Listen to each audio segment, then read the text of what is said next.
Ladies and gentlemen, we meet again towards Purim. Baruch Hashem. We have a fantastic Chag which is different to any other holiday. Why? Because it seems that it has nothing to do with the land of Israel. But we see a Pesach, Shavuot, Sukkot, all have got to do with pilgrimage, going up Aliyah LaRegel to Yerushalayim, and all the other holidays have got to do with different sacrifices. We're bringing Rosh Hashanah, Yom Kippur, Chanukah, of course, happened in Yerushalayim and happened in the land of Israel. But the whole story of Purim happened in Shushan, in Babylonia, outside the world of Eretz Yisrael.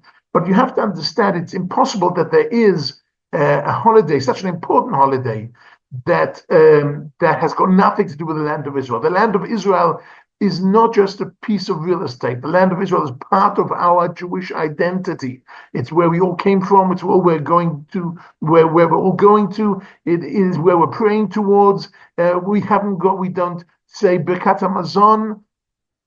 We don't say any tefillah without mentioning Yerushalayim, without mentioning the state of Israel. Is it possible that Purim and the Megilat have nothing to do with the land of Israel? Impossible. So Esther means hidden. So like many other things are hidden in the Megillah, Hashem is not mentioned in the Megillah even once.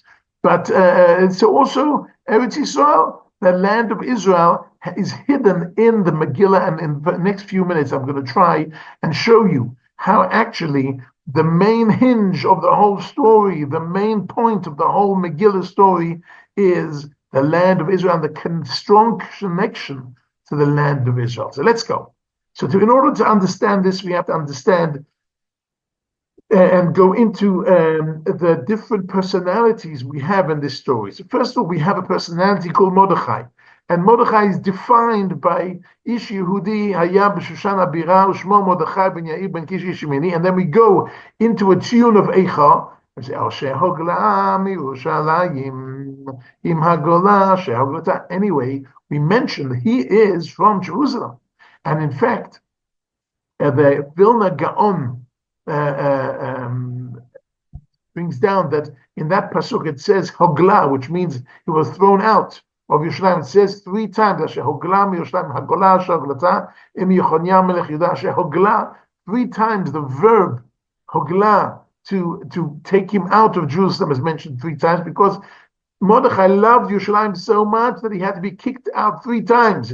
Every time he was kicked out again, found a way back. He had to be physically kicked out 3 times. Mordechai loves Yerushalayim. That is the first person and personality I want to look at. Second personality we have to look at is Haman. Haman is introduced to us by Achashverosh, and it says that what did Achashverosh do? Gidal Hamelech Achashverosh et Haman. Gidal from the word Gadol, which means big, made him great. In what way did he make him great? So the commentaries say they made him very rich. How come did he make him very rich? He made him in charge of all the treasures of the Persian Empire at the time.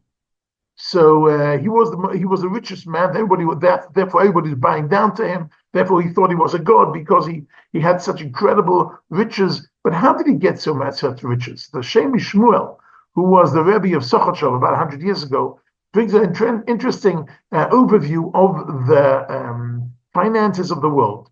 Who was the first to collect money in the world? Yosef. Why? Because he was the only one selling food in the whole Middle East.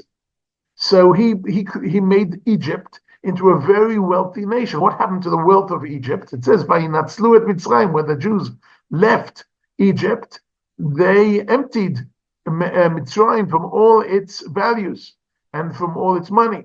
And therefore, in the middle of the desert, they're building the Mishkan. And the Mishkan is made out of gold and silver and copper, and they're a very expensive tabernacle they're building in the middle of the desert. Where do they get all the materials? Where do they get all the money from? It's from what they took out of Egypt. And where did this money go to? Later on, it goes to building the Beit HaMikdash.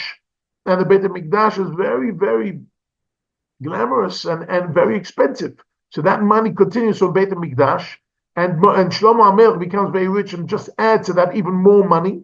And then what happens is Nebuchadnezzar, the king of Babylonia, captures the Beit Mikdash and takes and loots and takes all the money and takes all the valuable vessels and everything from Beit Mikdash.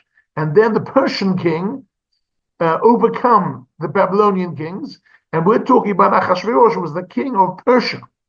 Paras Umadad, the king of Persia. So they had all the wealth that they took from the Babylonians, who took from the Beit Mikdash, who got from the Mishkan, who got from Egypt, that Yosef brought in. Okay, so there's a whole lineage of accumulating money in the world. So there was a lot of money, and now we have is Haman, who is in charge of all this bulk of money.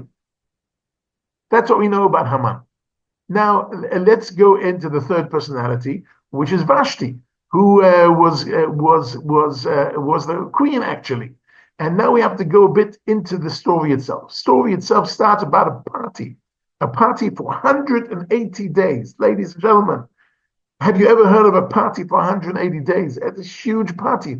What is this party all about? It doesn't say.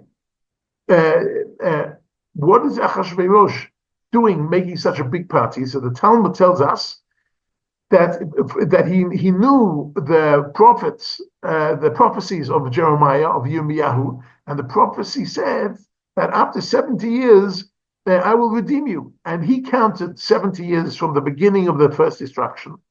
And there were 70 in the third year of his kingdom, Bishnat Shalosh Malchuto, was the 70 years when 70 years were up. That's what the Talmud tells us. And therefore he threw this big party. And in this big party, what did he do? He used special vessels, that we sing these special vessels in the tune of Eicha. Why? Because he took out vessels of the Beit Mikdash. Because what was he celebrating? He was celebrating the end of Judaism, the end of the Jewish hope, because 70 years are up, and look, they have not been redeemed. And therefore, by Bash HaMelech Malchut, he put on royalty. What did he wear? He wore Bigdei Kohen Gadol, because they were never touched until then, because they knew the Jews will be redeemed. They'll have to return it to them. So this is actually a party that they are celebrating the end of Jews, the end of Judaism, and that's why the Talmud tells us that why were the Jews punished with such a terrible decree of Haman in those days? Because they participated in this party. What are you participating in this party? It's a party just to make fun and to show that Judaism is all over. And now comes the special part. Now comes the special. What's the V'nahafochu? How does this party change the destiny of Am Yisrael? How does Eretz Yisrael fit into all this?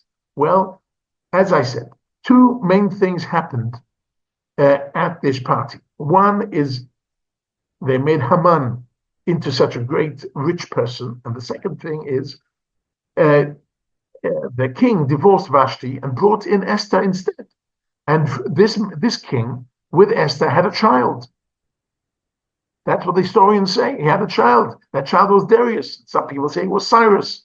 Anyway, whatever the child's name was, he was the one who gave permission for the Jews to go back to the land of Israel. Why? Because he's got a Jewish mother. So he asked his mother. So his mother said, yes, why not? So it's through Vashti being kicked out that Esther goes in.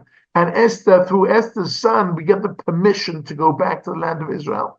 But going back to the land of Israel is not enough. We have to build a second temple. How do we build a second temple if we have no money? The answer is that at the end of the Megillah, Achashverosh gives Mordechai the ring from Haman and gives Mordechai the position and the house of Haman. And therefore, all this money goes to Mordechai. And Mordechai, what do you know about Mordechai? Mordechai loves Yerushalayim. So what does Mordechai going to do with the money? So it's the money from Mordechai and the permission from the son of Esther that we go and we build the second Beit Mikdash. And that is the story from destruction to redemption, from destruction of the first temple to the redemption of the second temple. And in Yitzhak Hashem, we're looking forward to a redemption towards the building of the third Beit Mikdash. Amen.